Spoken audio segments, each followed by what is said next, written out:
उम्मीद करते हैं कि आप खैरियत से होंगे। हमारी दुआ है कि आप हमेशा खुश रहें, हंसते और मुस्कुराते रहें और इसी तरह हमें अपना प्यार दिखाते रहें। बिल्कुल जी, मेरा नाम मुअज़्ज़म अली, मैं हूं तारिक महमूद, मैं मोहम्मद यूसुफ। तो आज हम जिस वीडियो पर रिएक्ट करने जा रहे हैं, वीडियो का टाइटल है इंडिया वर्सेस चाइना एशिया।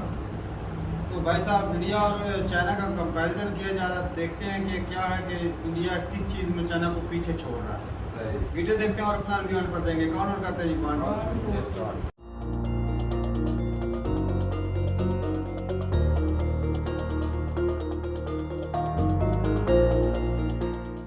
जो कहते हैं भारत चीन को पीछे नहीं छोड़ सकता, वो ये खबर पूरी देखे। जो कहते हैं श्रीलंका को पैसा देने के चक्कर में कहीं भारत न कंगाल हो जाए, वो ये खबर अंत तक देखे।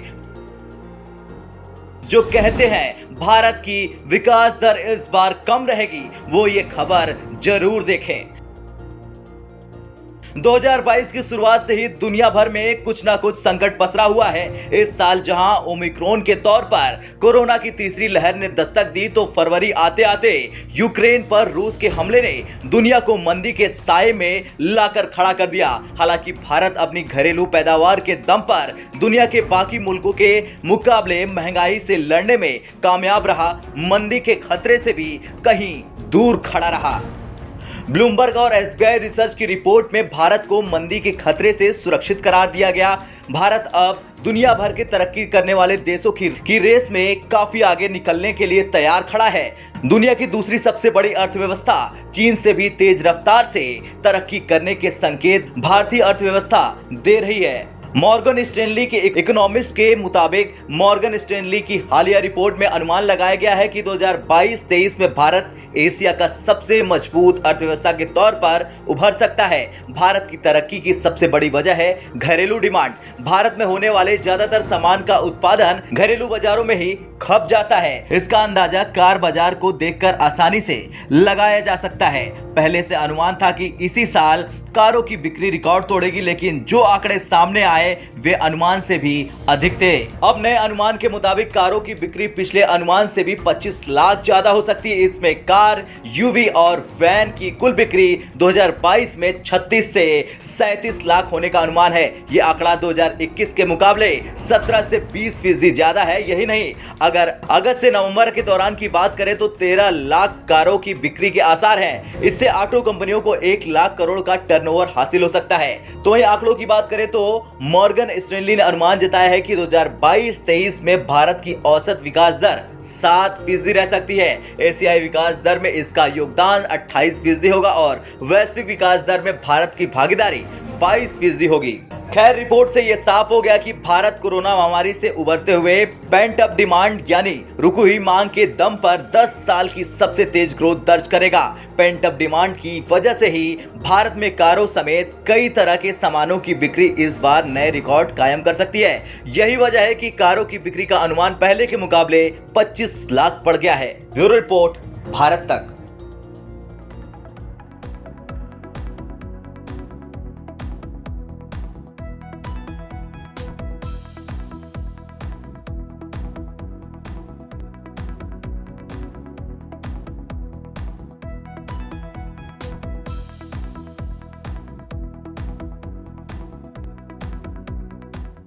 चलें जी, वीडियो ख़त्म हो गया और इस तरह आत्मनिर्भर भारत होता जा रहा भाई, तो साफ ज़ाहिर है तेजी तो आएगी ना, आएगी मैन्युफैक्चरिंग। और जिस तरह ग्रोथ की बात करें, इकॉनमी ग्रोथ की बात करें तो भाई साहब जो भारत की है कोरोना काल में भी कम हुई थी, लेकिन जो है फिर अच्छे से ग्रो किया। 21 से 25% जो है ग्रो की थी कोरोना काल के बाद वो, लेकिन वो हुई उतनी थी क्योंकि वो गिर गई थी ना। मतलब जब जहाँ पर 100 रुपया कमाते थे वहाँ पे 75 रुपये कमाए और अचानक से 102 पे जब गए तो वो डाटा जब निकाला गया तो वो 122%, 20-25% जो है वो ग्रोथ हुई थी। तो मतलब ग्रोथ उतनी हुई थी, जो गिरावट थी वो भी कवर की। गिरावट को जल्द से रिकवर हो गया था। ये अच्छी और बात है। बाकी भाई साहब जितनी गाड़ियां इंडिया में बनती हैं, अब साफ ज़ाहिर है इंडिया के लोग जो हैं उनके पास पैसे होते हैं और साफ ज़ाहिर है जब पैसे होते हैं तो गाड़ी तो भाई बनती है।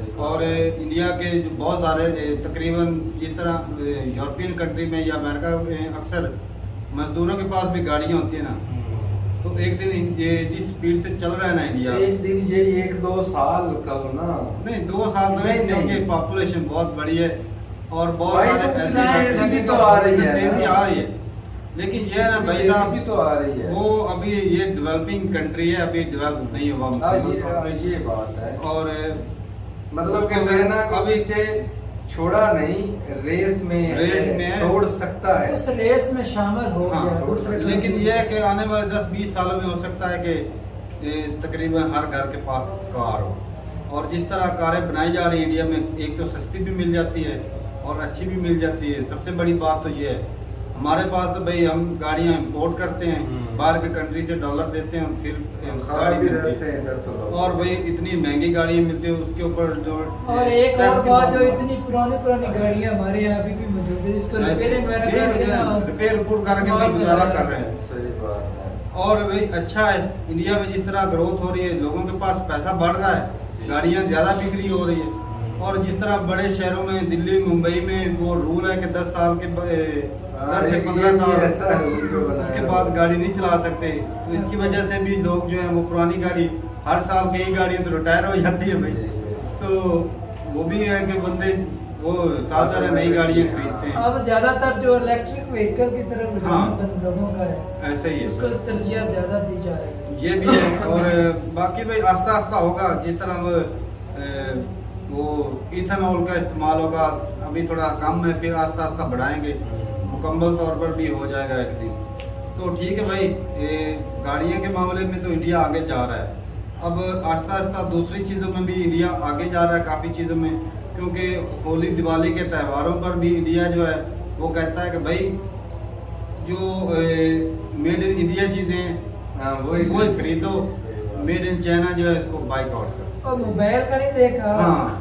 12,000 से नहीं ऐसे ही होगा, तो भाई तभी तो डॉलर जो है वो स्टेबल रहेगा, इंडिया का भाई पैसा जितना जो है। ज्यादा पैसे की वैल्यू बढ़ाएगी ना इंडिया, उतना ज्यादा उसके लिए अच्छा होगा। मेहनती लोग हैं, काम करते हैं इधर अपने पाकिस्तान पैसे की को तरह बाहर नहीं जाने है की ना। बजाय अंदर ही यूटिलाइज करें, उससे इकोनॉमी स्ट्रांग होगी। तो ठीक है भाई, मिलते हैं वीडियो के साथ, तब तक के लिए इजाजत दें, अल्लाह हाफिज।